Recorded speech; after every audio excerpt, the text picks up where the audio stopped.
வேதம் சொல்கிறது, உலகத்தில் இருக்கிறவனை விட நமக்குள்ளே இருக்கிற இயேசு பெரியவர். ஆமென். ஸோ அவருக்கு பெரியவர் யாரும் இல்லை. அவர் எல்லாவற்றை விட பெரியவர்.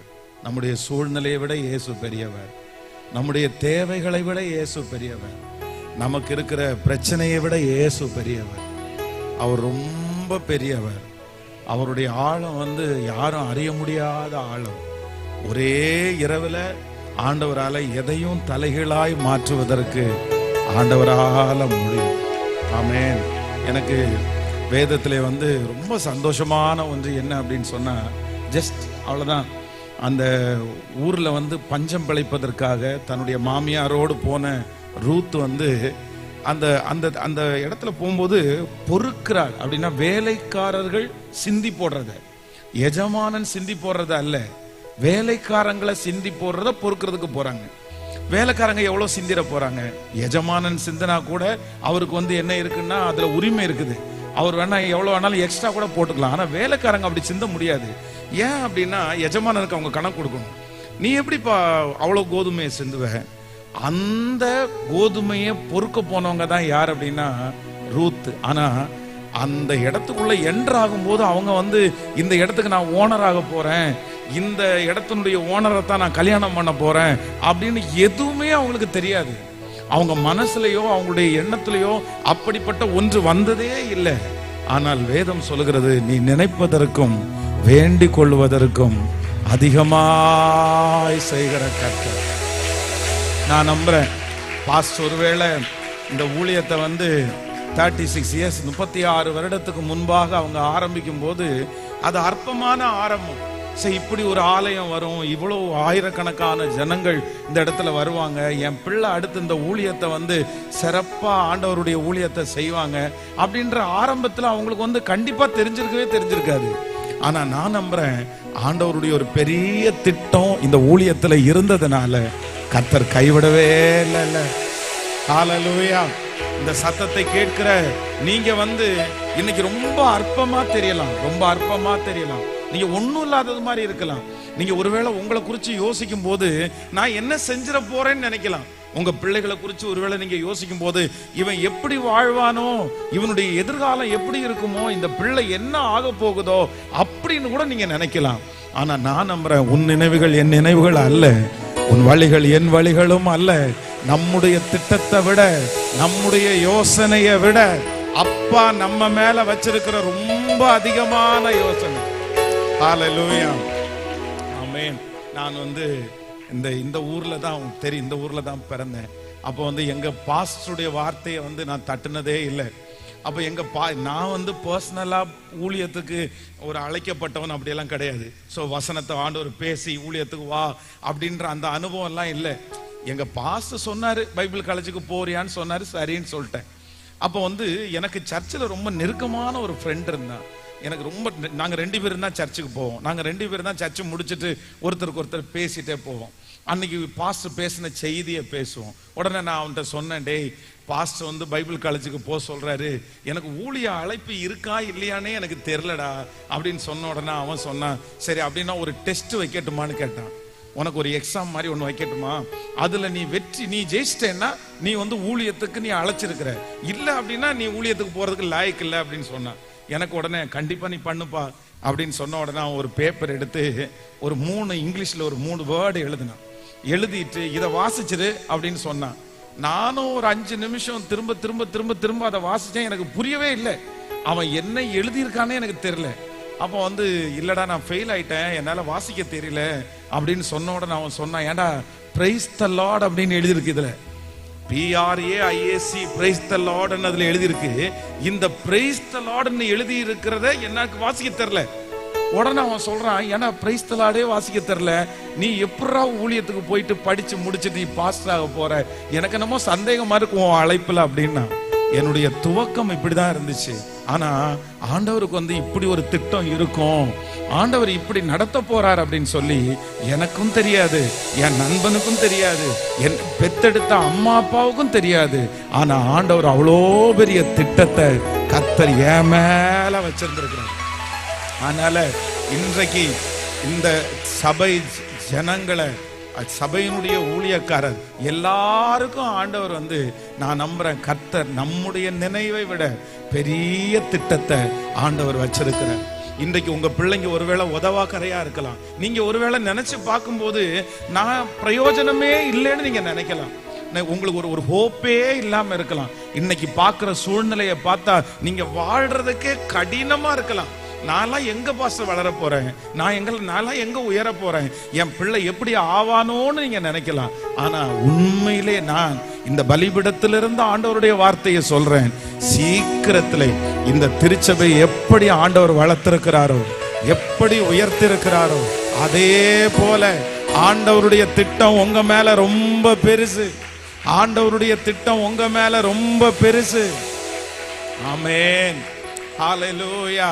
கர்த்தருடைய வருகை தாமதிச்சா இன்னும் 10 ஆண்டுகளுக்குள்ள ஆண்டவர் வந்து எட்டாத உயரத்துல உங்களையும் இந்த திருச்சபையும் கர்த்தர் வைப்பாராக. நல்ல கைகளை தட்டி ஆமோதிக்கிறவர்கள், நீங்க எந்த இடத்துல வெட்கப்பட்டீர்களோ அதே இடத்துல ஆண்டவர் ஒரு பெரிய விசாலத்தை உங்களுக்கு தருவாராக. ஆமென். நீங்கள் பலுகி பெருக கர்த்தர் உதவி செய்வார். கர்த்தர் தமது நல்ல பொக்கிஷ சாலை ஆகிய வானத்தை கர்த்தர் நமக்காக திறப்பார். ஆமென்.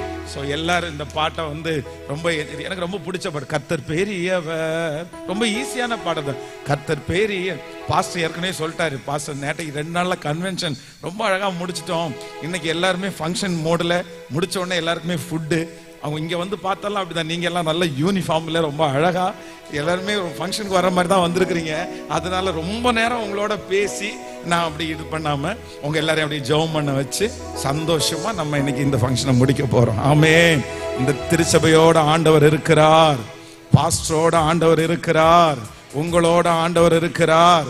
பாஸ்டர் அம்மாவோட ஆண்டவர் இருக்கிறார். மூத்த அம்மாவோட ஆண்டவர் இருக்கிறார். நாம் எல்லாரோடையும் ஆண்டவர் இருக்கிறார். நீங்கள் இப்பொழுது இருக்கிறதை பார்க்கிலும் 1000 மடங்கு அதிகமாகும்படி உங்கள் பிதாக்களின் தேவனாகிய கர்த்தர் உங்களுக்கு சொல்லியபடியே உங்களை ஆசீர்வதிப்பாராக. ஆமென். ஆண்டவருடைய ஆசீர்வாதம் முதலாவதாக 10 மடங்கு. 10 மடங்கு. அதான் தானியேலுடைய ஃப்ரெண்ட்ஸை பார்த்து சொல்கிறார், நீங்க 10 மடங்கு சமர்த்தராவீர்கள். அடுத்ததாக ஈசாக்கை குறித்து வேதம் சொல்லுகிறது 100 மடங்கு அப்படின்னு சொல்லுகிறது. ரெபேக்காளை குறித்து வேதம் சொல்லுகிறது நீ கோடா கோடியாய் பெறுவாயா அப்படின்னு சொல்ல. ஆபிரகாமை பார்த்து ஆண்டவர் சொல்றாரு, கடற்கரை மணலை எண்ண கூடுமானால். அதனால நான் நம்புறேன் ஆண்டவருடைய ஆசீர்வாதத்திற்கு லிமிட்டேஷன் அப்படின்றது ஒன்று இல்லவே இல்லை. நீங்க உயிரோடு இருக்கும் நாளெல்லாம் ஆமென் கர்த்தரை சந்திக்கிற வரைக்கும் கர்த்தர் இந்த திருச்சபையும் நம்மையும் கர்த்தர் வளர்த்துட்டே போவார். நம்புறவங்க நல்ல கரங்களை தட்டி, இன்றைக்கு நீங்க பார்க்கிற இந்த நிலைமை அல்ல, இன்றைக்கு நீங்க இந்த பார்க்கிற சூழ்நிலை அல்ல, கர்த்தர் சீக்கிரமா உங்க சூழ்நிலையை மாற்ற போறாரு. ஆமென். வெகு சீக்கிரமா அந்த சூழ்நிலை மாற போகுது. ஆமென், ஆமென், ஆமென். இப்ப சொல்லுங்க பார்க்கலாம், கர்த்தர் பெரியவர், கர்த்தர் பெரியவர், கர்த்தர் பெரியவர், கர்த்தர் பெரியவர். அவர் நமது தேவனுடைய நகரத்தில், அவர் தமது பரிசுத்த பர்வதத்தில், அவர் தமது தேவனுடைய நகரத்திலும், அவர் தமது பரிசுத்த பர்வதத்திலும் துதிக்கப்படத்தக்கவர், மிகவும் துதிக்கப்படத்தக்கவர், துதிக்கப்படத்தக்கவர், மிகவும் துதிக்கப்படத்தக்கவர். பல திசையில் உள்ள சீயோன் பர்வதம் வெடிப்புமான ஸ்தானமுமாகும். வட திசையில் உள்ள சீயோன் பர்வதம் வெடிப்புமான ஸ்தானமுமாகும். இதுவே மகாராஜாவின் நகரம், இதுவே மகாராஜாவின் நகரம். அதன் அரண்மனைகளில் தேவன் உயர்ந்த அடைக்கலம், அதன் அரண்மனைகளில் தேவன் உயர்ந்த. ஆமென். இது அப்படியே வந்து ஒரு சங்கீதம். ஆமென். அவர் வட திசையில் உள்ள சியோன் பர்வதமும் படிப்புமான ஸ்தானமும் சர்வ பூமியின் மகிழ்ச்சியா இருக்கிறது, அது மகாராஜாவின் நகரம். ஆமேன். ஃபர்ஸ்ட் இந்த பாட்டை வந்து நான் எங்களுடைய சர்ச் ஓபன் பண்ணும்போது இந்த பாட்டை பாடினேன். அதுக்கப்புறம் வெளியில இப்பதான் ஃபர்ஸ்ட் டைமா பாடுறேன். என்ன அப்படின்னா, இந்த பாட்டை வந்து நான் வந்து அப்படியே பாடணும்னு நினைக்கல. ஆனா வந்து இங்க டிராவல் பண்ணி வரும்போது கர்த்தர் பெரியவர், கர்த்தர் பெரியவர் அப்படின்னு என் மனசுல வந்துட்டே இருந்துச்சு. பொதுவா இந்த பாட்டை வெளியில எங்கேயும் பாட மாட்டேன். ஆனா உண்மையாகவே இந்த சபையின் மேல ஆண்டவர் அவ்வளவு பெரிய பற்றுதலை கர்த்தர் வச்சிருக்காருன்னு. ஆமேன். இது மகாராஜாவின் நகரம், இது மகாராஜாவின் நகரம். ஆமேன். இது மகாராஜாவின் நகரம். இது ஒரு பெதஸ்தாவாய் ஆண்டவர் மாற்ற போறார். குருடர்கள், சப்பானிகள், எப்பேற்பட்ட வியாதி உள்ளவர்களும் இதுக்குள்ள வந்துட்டாங்கன்னா ஒரு சமாதானத்தை. ஆமேன். 6-8 கர்நாடிக் லைன்ல போகணும், வெஸ்டர்ன் இல்லாம கர்நாடிகா போகணும். ஓகே, கடைசி நின்று கொண்டு பிரச்சனை இல்லையே. ஓகே, இந்த பாட்டை ஒரு டைம் நான் என்ன சொல்றேன்னா ஒரு 1000 டைமாவது நீங்க பாடணும். ஏன்னா இந்த ஆண்டவரை நெருங்குறதற்கு வந்து பாடல்கள் வந்து ரொம்ப உங்களுக்கு பிரயோஜனமா இருக்கும். நான் நிறைய பாடல்களை வந்து பல ஆயிரக்கணக்கான டைம் பாடி இருக்கிறேன். இது தேவனே சேனைகளின் தேவனே, இந்த பாடலை வந்து எப்படி ஒரு 5000 டைம் நான் பாடி இருப்பேன். ஆமேன். அடுத்து வந்து இந்த திராட்சை செடியை விசாரித்தருளும், இந்த பாட்டெல்லாம் வந்து நிறைய. அதனால நீங்க வந்து எந்த ஒரு விஷயத்துக்கானாலும் நான் என்ன பண்றேன் அப்படின்னா, நீங்க பாடுங்க, நீங்க பாடுங்க. நான் நம்புறேன் நீங்க யாரெல்லாம் என்னென்ன பிரச்சனையில இருக்கிறீங்களோ அந்த பிரச்சனைக்கு முன்பாக போய் நின்னு கர்த்தர் பெரியவர், கர்த்தர் பெரியவர், கர்த்தர் பெரியவர், கர்த்தர் பெரியவர் நீங்க சொல்லிட்டே இருங்க. நான் நம்புறேன் அவர் பெரியவரா இருப்பார். உங்க பிரச்சனை சின்னதா மாறும். பெரிய பர்வதமே நீ எம்மாத்திரம், செருபாபேலுக்கு முன்பாக நீ என்னவா இருப்பார்? சமபூமியாய். ஆமேன். சொல்லுங்க பார்க்கலாம். ஜோஷுவாவை பார்த்து ஆண்டவர் சொல்லுகிறார், நான் மோசையோடு இருந்தது போல உன்னோடும் இருப்பேன். நீங்க வாசிக்கலாம். ஜோஷுவா வந்து 3ஆம் அதிகாரம் 7வது வசனத்தை வாசிக்கும் போது, ஜோஷுவாவின் புஸ்தகம் 3ஆம் அதிகாரம் 7வது வசனம், கர்த்தர் ஜோஷுவாவை நோக்கி, நான் மோசையோடு இருந்தது போல உன்னோடும் இருக்கிறேன் என்பதை இஸ்ரவேல் எல்லாரும் அறியும்படிக்கு இன்றைக்கு அவர்கள் கண்களுக்கு முன்பாக உன்னை மேன்மைப்படுத்துவேன். ஆமேன்.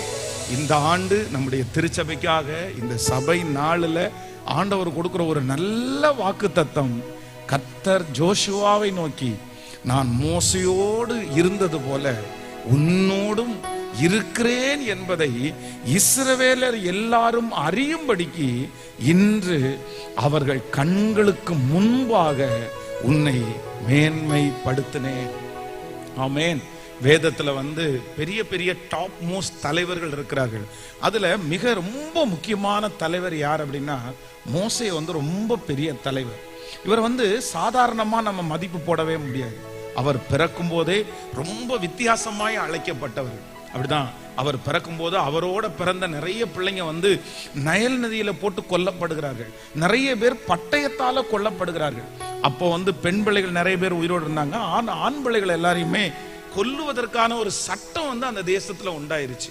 இப்ப எல்லாருமே அந்த குழந்தை பிறந்தாச்சுன்னா நிறைய பேர் என்ன ஜெபம் பண்ணுவாங்க அப்படின்னு சொன்னா, எங்களுக்கு ஆம்பளை பிள்ளையே பிறக்க வேண்டாம். ஒருவேளை இந்த மோசையினுடைய தாய் கூட ஜெபம் பண்ணி இருந்தா எப்படி ஜெபம் பண்ணிருப்பாங்கன்னா, ஆம்பளை பிள்ளை எனக்கு கொடுக்காதீங்க, ஒரு பொம்பளை பிள்ளைய, அவங்க கர்ப்பமா இருக்காங்க, பொம்பளை பிள்ளைய கொடுங்க. இப்ப ஆம்பளை பிள்ளை பிறந்தா இந்த பிள்ளைய நான் உயிரோட காப்பாற்றவே முடியாது. அப்போ வேண்டாம் என்று ஜெபிக்கப்பட்டவர் தான் இந்த மோசை. அதற்கு முடிஞ்ச உடனே அந்த குழந்தை பிறந்துச்சு. இப்ப இந்த குழந்தைய வந்து நதியில போடுறதுக்கு அந்த தாயாருக்கு வந்து விருப்பம் இல்லை. அந்த பிள்ளை அழகுள்ளது என்று கண்டு அதன் மேல அன்பு வச்சு உடனே இந்த தாயார் வந்து அந்த குழந்தைய வந்து 3 மாதம் வந்து ஒளித்து வைத்திருந்தார்கள். ஆனா அதுக்கு மேல ஒளிச்சு வைக்க முடியல அவங்களால. சிலர் நம்முடைய வாழ்க்கையில வந்து பாதுகாப்பு நமக்கு தரலாம், ஆனா ரொம்ப நாள் அவங்க பாதுகாப்பு நமக்கு தர முடியாது. நிரந்தரமான ஒரு பாதுகாப்பு தர முடியாது. அப்ப இந்த குழந்தைய வந்து அவங்க இனி வந்து அது சத்தம் போடுது, அது வரைக்கும் அதனுடைய வாயை அடைச்சு பொத்தி அந்த குழந்தை இருக்கிறதே தெரியாம வளைஞ்சாங்க. ஆனா 3 மாசத்துல அவங்களால பண்ண முடியல. அதற்கு பிறகு அந்த குழந்தைய நைல் நதியில போறாங்க. அப்போ பிறக்கும் போதையே வந்து ஒரு பெரிய சவாலோடு பிறந்தவர் தான் யார் அப்படின்னா இந்த மோசே. அதுக்கு பிறகு அந்த பார்வோனுடைய அரண்மனையில வளர்க்கிறார். இன்னும் இதுவரை குறித்து சொல்ல போனோம்னா, பிறந்த உடனே தன்னுடைய தாய்க்கு சம்பாரிச்சு கொடுத்த ஒரு பெரிய ஆள் யாருன்னா இந்த மோசே தான். யாருமே செஞ்சிருக்க மாட்டாங்க. இந்த உலகத்துல வந்து எத்தனையோ ஆயிரக்கணக்கான பேர் பிறக்கிறாங்க.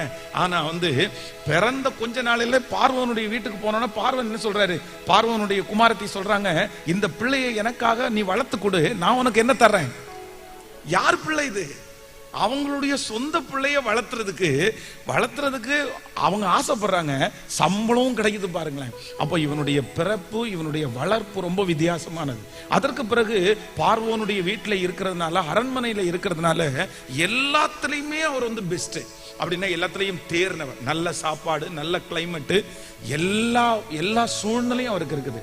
ஆனா ஒன்னே ஒண்ணு என்ன அப்படின்னு சொன்னா, அனித்தியமான பாவ சந்தோஷங்களை அனுபவிக்கிறதை பார்க்கலும் தேவனுடைய பிள்ளைகளோடு சேர்ந்து துன்பத்தை அனுபவிக்கிறதையே தெரிந்து கொண்டான்.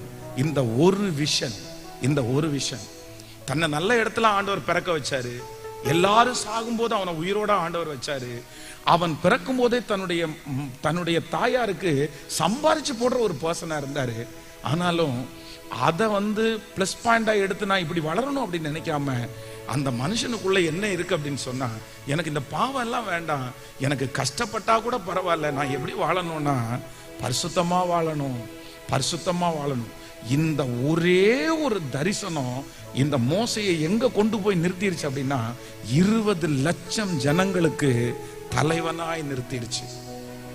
ஆண்டவருடைய பிள்ளைகளே, ஒன்று நினைத்துக் கொள்ளுங்கள், இந்த ஊழியம் எதனால நிக்குது தெரியுமா? இந்த ஊழியத்துல ஒண்ணு ஆண்டவருடைய கிருபை, இன்னொன்னு ஊழியக்காரனுக்கு இருக்கிற தரிசனம். அப்படின்னா பாழாய் கிடக்கும் போது இதை நம்ம எப்படியாவது கட்டிடணும், இதை ரொம்ப அழகுபடுத்திடணும், இதை ஒன்னொன்னா பார்த்து செய்யணும். அப்போ அவங்க வந்து எந்த ஊருக்கு போனாலும், எந்த இடத்துக்கு போனாலும், நீங்க பாருங்களேன், ஒரு துணி கடைக்கு போனீங்கன்னா நீங்க என்ன பண்ணுவீங்க, இந்த சட்டை நல்லா இருக்குது, இந்த பேண்ட் நல்லா இருக்குது, இந்த சாரி நல்லா இருக்குன்னு பார்ப்போம். ஆனா ஊழியக்காரர் அப்படி அல்ல. ஊழியக்காரங்க இந்த பில்டிங் எப்படி இருக்குது, இதெல்லாம் எப்படி அழகா கட்டலாம், இந்த சவுண்ட் சர்வீஸ் நல்லா இருக்குதா, அவங்க போகிற இடத்துலலாம் என்னன்னா அந்த விஷன், அந்த தரிசனம். ஆனா அந்த தரிசனத்துக்கு ஒண்ணுமே இல்ல அவங்கள்ட்ட. அதுக்கு ஆரம்பம் இல்ல, அதற்கு பணம் இல்ல, அது எப்படி நடக்கும்னு தெரியாது. ஆனா தரிசனம்ன்ற ஒண்ணு அந்த தேவ மனுஷனுக்குள்ள இருந்ததுனால இத்தனை ஆண்டுகளும் இந்த ஊழியத்தை ஆண்டவர் நடத்தி இன்னைக்கு நம்முடைய கண்களுக்கு முன்பாக மகிமையானதை பார்க்க பண்ணுகிறார்.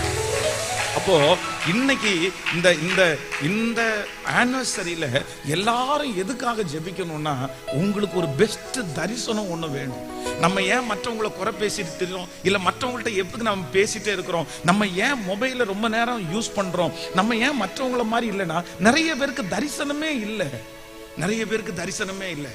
தரிசனம் இல்லாதவங்க கண்டிப்பா நீங்க வளரவே முடியாது. தரிசனம் இல்லாதவங்க நீங்க அடுத்த லெவல் போகவே முடியாது. ஆண்டவர் யார கர்த்தர் வந்து தெரிந்து கொள்ளுகிறார், யார ஆண்டவர் பயன்படுத்த விரும்புறாருன்னா, உங்களுக்கு என்ன வேணும்னா, உங்களுக்கு வந்து மனசுல முதல்ல தரிசனம் உண்டாகணும். இல்ல நான் நல்லா இருக்கணும், நான் வாழணும், நான் 10 பேருக்கு பிரயோஜனமா மாறணும், நான் கர்த்தருக்காக ஒரு வீடு கட்டணும், என் வீட்டுல ஒரு அறைய ஜெப அறையா நான் மாத்தணும், என் வீட்டுக்கு மேல பிரேயர் நடக்கணும், நான் இந்த மாதிரி ஒரு கார் எடுத்துட்டு போய் ஊழியம் செய்யணும். அந்த மாதிரி ஆண்டவருடைய பிள்ளைகளே, உங்களுக்கு தரிசனம் வேணும். ஏன்னா வேதம் சொல்லுகிறது, குறித்த காலத்திற்கு தரிசனம் வைக்கப்பட்டிருக்கிறது. அதே போல விருப்பத்தையும் ஆற்றலையும் கொடுக்கிறவர் யார் அப்படின்னா, கர்த்தர் தான் கொடுக்கிறாரு. அதனால இந்த தேவ மனுஷன் இவ்வளவு பெரிய ஊழியத்தை செய்யறதுக்கு காரணம் என்ன அப்படின்னா, ஒரே ஒரு விஷன். அதான் கடந்த பல ஆண்டுகளுக்கு முன்பாக வந்து ஜான் வெஸ்லி அப்படின்ற ஒரு ஊழியக்காரர் இருந்தார். அன்றைக்கு இருந்ததிலே மிகப்பெரிய ஊழியக்காரர் யார் அப்படின்னா இந்த ஜான் வெஸ்லி. இந்த ஜான் வெஸ்லி ஜோம் பண்ணார் அப்படின்னு சொன்னா மரிச்சவங்க உயிரோட எழும்புவாங்க. ஜான் வெஸ்லி எப்பேற்பட்ட இருதயமும் கடினமான இருதயமும் அவர் பேசினார்னா திறக்கும். அவ்வளோ பெரிய ஊழியக்காரர். அவர் லட்சக்கணக்கான ஜனங்களுக்கு ஆசீர்வாதமா மாறினார். உடனே ஒரு பைபிள் காலேஜ்ல வந்து இந்த ஜான் வெஸ்லி இறந்து போனாரு. அப்ப அந்த பைபிள் காலேஜ் ஸ்டூடெண்ட வந்து ஜான் வெஸ்லி தங்கி இருந்த அந்த அறைகளில் எல்லாம் விசிட் பண்றதுக்காக அவங்கள வந்து கூட்டிட்டு போனாங்க. அப்போ வந்து அந்த ஸ்டூடெண்ட் எல்லாம் போய் ஒன்னொன்னா பார்த்தாங்க. ஜான் வெஸ்லி படுத்த இடம், ஜான் வெஸ்லி அவர் போர்த்தினது, அப்ப ஜான் வெஸ்லி சாப்பிட்ட இடம், ஜான் வெஸ்லி தூங்கின இடம், இந்த மாதிரி எல்லா இடத்தையும் காமிச்சிட்டு அந்த பைபிள் காலேஜ் டீச்சர் கடைசியா ஒரு இடத்தை கூட்டிட்டு போய் காமிச்சாங்க. என்ன இடம்னா அது ஜான் வெஸ்லி ஜெபிச்ச ஒரு இடம். அவர் ஜான் வெஸ்லி இருந்த அந்த நாட்டில் பார்த்தீங்க அப்படின்னா ரொம்ப குளிர் பிரதேசமா அவங்க இருக்கிறதுனால இந்த மாதிரி ஒரு டேபிள் போட்டு அந்த டேபிள்ல வந்து இதே இங்க போட்டிருக்காங்க பாருங்களேன், ஒரு கார்பெட் போட்டிருக்காங்கல்ல, இந்த மாதிரி ஒரு திக்கான கார்பெட்டை வந்து அதுல போட்டிருக்காங்க. அப்போ அந்த கார்பெட்டை பார்த்தா அதுல ரெண்டு ஓட்டை இருந்திருக்கு அந்த கார்பெட்ல. உடனே அங்க இருக்கிற அத்தனை பேரும் கேட்டிருக்காங்க, என்ன இது, இந்த மேட்டு போட்டிருக்காங்க, இந்த மேட்ல இவ்வளவு பெரிய ஓட்டை, 2 ஓட்டை இருக்கு அப்படின்னு. அப்போ அங்க இருந்த ஒருத்தர் சொன்னாராமா, ஜான் வெஸ்லி தன்னுடைய 2 முழங்காலையும் அந்த ஓட்டையில தான் வச்சிருப்பாரு. அந்த இடத்துல முழங்கால் போட்டு போட்டு போட்டு போட்டு அந்த இடம் ஓட்டையாவே மாறிடுச்சு. இது சாதாரணமா ஓட்டை அல்ல, இது ஜான் வெஸ்லி முழங்கால் படியிட்டு இட்டு இந்த மேட் இவ்வளவு பெரிய ஓட்டையாச்சு அப்படின்னு சொன்னாங்க. சொன்ன உடனே அந்த ஸ்டூடெண்ட்ஸ் எல்லாம் ஆச்சரியப்பட்டு, ஓ இவ்வளவு பெரிய பிரேயர் லீடரா, அதனால தான் ஆண்டவர் இப்படி பயன்படுத்தினாரா அப்படின்னு சொல்லிட்டு சரி டைம் ஆச்சு, எல்லாருமே போய் பஸ்ல ஏறிட்டாங்க. 1 2 3 அப்படின்னு எண்றாங்க. எல்லாரும் பஸ்ல ஏறிட்டாங்களா, கிளம்பலாமான்னு பார்த்தா ஒரே ஒருத்தர் மட்டும் மிஸ் ஆகுறாரு. ஒரு பைபிள் காலேஜ் ஸ்டூடெண்ட மட்டும் பார்க்க முடியல. உடனே தேடுறாங்க, எங்க போனாங்கன்னு தேடினா அதுல இருக்கிற ஒரே ஒரு வாலிபன் மட்டும் வந்து தன்னுடைய 2 முழங்காலையும் அந்த 2 ஓட்டைக்கு மேல அப்படியே வச்சு 2 கையை மேல தூக்கி, ஒன்ஸ் அகைன் லார்ட், திரும்ப ஒரு விசை கர்த்தாவே, திரும்ப ஒரு விசை கர்த்தாவே. அவன் கண்ணுல இருந்து தாரையா கண்ணீர் வடிஞ்சிட்டே இருக்குது. தன்னுடைய 2 கையை மேல உயர்த்தி, ஒரு ஜான் வெஸ்லியை நம்பி இவ்வளவு பெரிய ஊழியத்தை நீங்க செய்வீங்கன்னா என்ன நீங்க நம்ப மாட்டீங்களா? நான் ஒரு ஜான் வெஸ்லி உனக்கு இருக்கிற ஆண்டவரே, என்ன அந்த ஜான் வெஸ்லியா மாத்துங்க, நான் உங்களுக்காக ஊழியம் செய்வேன். அப்படியே மணி நேரங்கள் அழுதுட்டு இருக்கிறாரு.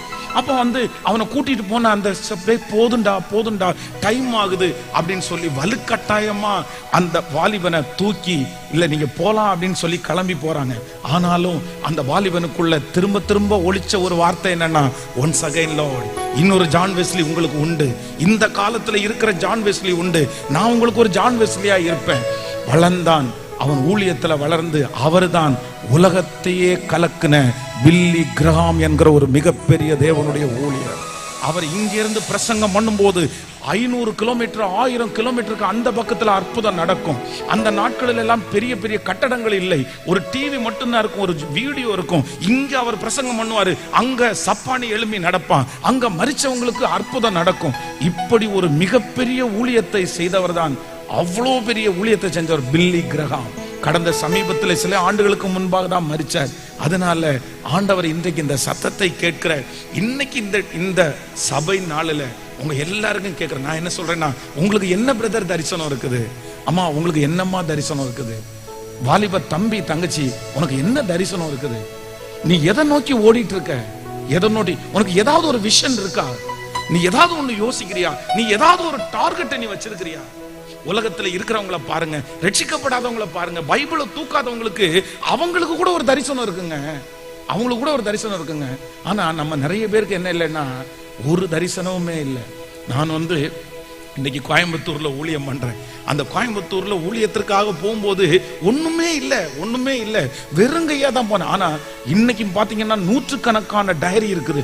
இந்த டைரியில எல்லாம் எனக்கு டைரியில எழுதிட்டே இருப்பேன், இந்த மாதிரி என்ன வைங்க ஆண்டவரே, இந்த மாதிரி நான் உங்களுக்கு பயன்படுத்தணும் ஆண்டவரே. அந்த டைரியில எழுதும் போது இப்படி நடக்குமா நடக்காதான்னு எனக்கு தெரியாது, அது நடக்கக்கூடிய ஒரு வாய்ப்பு கூட இல்லை. ஆனா இன்னைக்கு நான் திரும்பி அந்த டைரியை புரட்டி பார்க்கும்போது நான் என்னென்ன எழுதணும் எல்லாமே நடந்திருக்குதுங்க. அது நடப்பதற்கு எந்த சாத்தியமும் எனக்கு இல்லை. ஆனா கர்த்தர் அந்த தரிசனத்திற்கு உயிர் கொடுக்கிறவர். நான் நம்புறேன் உங்களுக்கு உங்க தரிசனத்துக்கு உயிர் கொடுக்கிற ஒரு தேவன் இருக்கிறார். காற்றை காண மாட்டாய், மழையை பார்க்க மாட்டாய், பள்ளத்தாக்கை தண்ணீரால் நிரப்ப பண்ணுகிற கர்த்தர் இருக்கிறார். ஞானிகளை வெட்கப்படுத்துறதுக்கு உலகத்துல பைத்தியங்களை தெரிந்து கொண்ட கர்த்தர், உள்ளவைகளை அவமாக்கும்படியாக உலகத்தில் இல்லாதவைகளையும் இழிவானவைகளையும் தெரிந்து கொள்ள கர்த்தர். உங்களை கொண்டு ஆண்டவர் எதை வேணும்னாலும் செய்ய முடியும். ஒரு சாதாரணமான கூழாங்கல்ல கொண்டு அவ்வளவு பெரிய கோலியாத்த கர்த்தரால வீழ்த்த முடியுமானால், சின்னவன் தாவீதை கொண்டு ராஜ பரம்பரையில உட்கார வைக்க முடியுமானால், ஆடுகளுக்கு பின்னாடி போய் கொண்டிருந்த அவனை அரசனா மாற்ற முடியும்னா, நான் நம்புறேன் உங்க பிள்ளையில ஒரு பிள்ளைய ராஜாக்களோட உட்கார வைக்கிறதுக்கு ஆண்டவரால முடியும். உங்க குடும்பத்திலிருந்து ஒருத்தரை எழுப்பி கர்த்தர் எதிரிகளுக்கு முன்பாக நிற்க வைக்க முடியும். நிறைய பேர் உங்களை ஆச்சரியமா பார்க்கிற நாள் சீக்கிரமா வரப்போகுது. உங்களை குறைவாய் பார்த்த நிறைய பேர் உங்களை பிரமிப்பா பார்க்கிற நாள் சீக்கிரமாய் வரப்போகுது. அது ஆண்டவரால கர்த்தரால செய்ய முடியும். சோ இதற்கு என்ன தேவை அப்படின்னு சொன்னா, பிரதர், தரிசனம் மட்டும். பட் இந்த தரிசனத்தை நம்ம ஆரம்பிச்சதற்கு பிறகு பாத்தீங்க அப்படின்னா, தரிசனம் ஒரே நாள்ல இருந்துட்டு போறது அல்ல. அவ்வளவுதான் பிரசங்கம் பண்ணின உடனே அவ்வளவுதான் எனக்கு ஒரு ஆசை வந்துச்சு, இன்னைக்கு நான் போனை தூக்கி போடுறேன், அவ்வளவுதான் இன்னைக்கு நான் இது ரொம்ப இது பண்ண மாட்டேன், நான் ஜெபம் பண்ணுவேன். இந்த ஒன் டே இல்ல, இந்த தரிசனம் நிறைவேற வரைக்கும் போராடணும். அதுல ஒரு கையளவு மேகத்தை பார்க்கிற வரைக்கும் போராடணும். நான் நம்புறேன் இந்த நாகமானை குறித்து வேதம் சொல்லுது, ஒரு டைம் முங்கி எந்திரிச்ச உடனே அற்புதம் நடக்கல. ஆனா நமக்கு என்ன அப்படின்னு சொன்னா, ஒரு டைம் முங்கி எரிச்சா கொஞ்சம் அற்புதம் நடக்கணும், ரெண்டாவது டைம் முங்கி அடிக்கும் போது இன்னும் கொஞ்சம் குறையணும், நாலாவது டைம் எழும்பும் போது கொஞ்சம் குறையணும். இப்படி பண்ணிச்சுன்னா நம்ம நிறைய பேர் விசுவாசிப்போம். ஆனா நாகமானுடைய அற்புதத்தை ஆண்டவர் ஒரு டைம் பண்ணும்போது அவனுக்கு அப்படிதான் இருந்துச்சு. 2 டைம் 3 டைம் 4 டைம் 6 டைம் பண்ணும் போதும் முங்கி எந்திரிச்சா அவனுடைய சரீரத்துல ஒரு மாற்றமும் இல்லை. ஆனா ஆண்டவர் சொன்ன வார்த்தையின்படி 7ஆம் தரம் முங்கி எந்திரிக்கும் போது அவனுடைய சரீரம் பச்சை குழந்தையினுடைய சரீரத்தை போல மாறிடுச்சு. காரணம் என்னன்னா, உங்களுக்குரிய நேரம்னு ஒண்ணு வரும், உங்களுக்குரிய டைம்னு ஒண்ணு வரும். அது வரைக்கும் உங்க விசுவாசத்துல சோர்ந்து போக கூடாது, உங்க ஓட்டத்துல சோர்ந்து போக கூடாது, உங்க தரிசனத்துல நீங்க பின்மாறி போக கூடாது. குறித்த காலத்திற்கு தரிசனம் வைக்கப்பட்டிருக்கிறது. இது பொய் சொல்லாது, கண்டிப்பாக நிறைவேறும். இது நிறைவேறுகிற வரைக்கும் காத்துரு. ஹல்லேலூயா. நீங்க ஒன்னையுமே பார்க்காம இருக்கலாம், பாஸ்டர் இவ்வளவு நாள் நான் ஜெபம் பண்றேன் ஒன்னும் தெரியல, இவ்வளவு பிரயாசப்படுறேன் எல்லாம் திரும்பி வருது, என்னால முடியல பாஸ்டர், இதுக்கு மேல ஏதாவது ஆண்டவர் ஒரு சின்ன சப்போர்ட் பண்ணிருக்கலாம்ல, ஒன்னு நான் பார்த்துட்டேன்னா கூட எழும்பி வருவேன்ல. என் கண்ணுல எதையுமே நான் பார்க்கல பாஸ்டர், தீமையை தான் பார்க்கிறேன், தோல்வியை தான் பார்க்கிறேன். நான் ஒரு அடி எடுத்து வச்சா 2 அடி சறுக்கிறது மாதிரி இருக்குது, நான் ஒன்ன யோசிச்சா அது இன்னொன்னு நடக்குது. நான் நம்புறேன். நீங்க ஏன் கவலைப்படுறீங்க? இல்ல, கர்த்தர் என்ன சொல்றாரு அப்படின்னா, நான் உனக்கு என்ன சொல்றனோ நீ செஞ்சுட்டே இரு மகனே, நீ போய் பாரு, நீ போய் பாரு, நீ போய் பாரு. ஃபர்ஸ்ட் டைம் பார்க்கும்போது நீ ஒன்றும் இல்லை, 2வது டைம் பார்க்கும்போது ஒன்றும் இல்லை, ஆனா 3வது டைம் நீ பார்க்கும்போது உன் கை உனக்கு என்ன தெரியுதுன்னா, ஒரு மனுஷனுடைய உள்ளங்கை அளவு மேகம் தெரியுது. நம்ம மேகத்தை பார்த்துருப்போம், நம்ம மேகத்தை பார்த்து மழை வருதுன்றத எதுல கெஸ் பண்ணுவோம் தெரியுமா? மேகம் அவ்வளோ மூட்டமா வரும். டேய் பாரா, மார்த்தாண்டத்துல பாரு, மழை கருத்துட்டு வருது, அது முழுக்க நிறைஞ்சிருச்சு, அப்பதான் நம்ம இங்க மழை வருதுன்னு நினைப்போம். ஆனா அந்த மனுஷன் என்ன பாக்குறான்னா, உள்ளங்கை அளவு மேகம். உடனே தீர்க்கதரிசி பார்த்துட்டல, ரெடி ஆயிக்கோ, உள்ளங்கை மேகத்தை பார்த்துட்டேன்னா பெருமழையின் இறைச்சலை கண்டிப்பா நீ பார்ப்ப. பிரதர், இதுவரைக்கும் இந்த சத்தத்தை கேட்கிற நிறைய பேருக்கு கர்த்தர் காமிச்சது உள்ளங்கை மேகம். வாழ்க்கையே இல்லைன்னு நினைச்சீங்க, நீங்க முடிஞ்சிருவீங்கன்னு நினைச்சீங்க, நீங்க ஒண்ணும் இல்லாம போவீங்கன்னு நினைச்சீங்க. ஆனா இவ்வளவு தூரம் கொண்டு வந்தது யாருன்னா கர்த்தர். உங்களுக்கு ஒரு உள்ளங்கை மேகத்தை கர்த்தர் காமிச்சிட்டாரு. அதனாலதான் நீங்க நிறைய பேர் இந்த இடத்துல ஜீவனோட இருக்கிறீங்க. கர்த்தர் வாக்கு கொடுக்கிறார், இனி ஒரு பெருமழையின் இரைச்சல் உங்க குடும்பத்திற்கு வரப்போகிறது, இந்த திருச்சபைக்கு வரப்போகிறது. இந்த திருச்சபை இதுவரையிலும் பார்த்தது உள்ளங்கை மேகம். இது சாதாரணம், இது ஒண்ணும் இல்லை. ஆனா கர்த்தர் வாக்கு கொடுக்கிறார், இது இனி வளர போகிறது, கர்த்தர் பெருக பண்ண போகிறார். இது அல்ல, கணுக்கால் அளவல்ல, முழங்கால் அளவல்ல, நீந்தி நீந்தி நல்ல கைகளை தட்டி ஆமோதிக்கிறவர்கள் முழு பலத்தோடு. ஆமென், ஆமென், ஆமென், ஆமென், ஆமென், ஆமென், ஆமென், ஆமென், ஆமென், ஹல்லேலூயா, ஆமென். நீங்க எவ்வளவு விருப்பப்படுறீங்களோ அவ்வளவு நிரப்புகிறவர் கர்த்தர். ஆமோதிக்கிறீங்களா? பட் அதனால ஃபர்ஸ்ட் முதலாவதாக நான் மோசையோடு இருந்தது போல உன்னோடும் இருப்பேன்.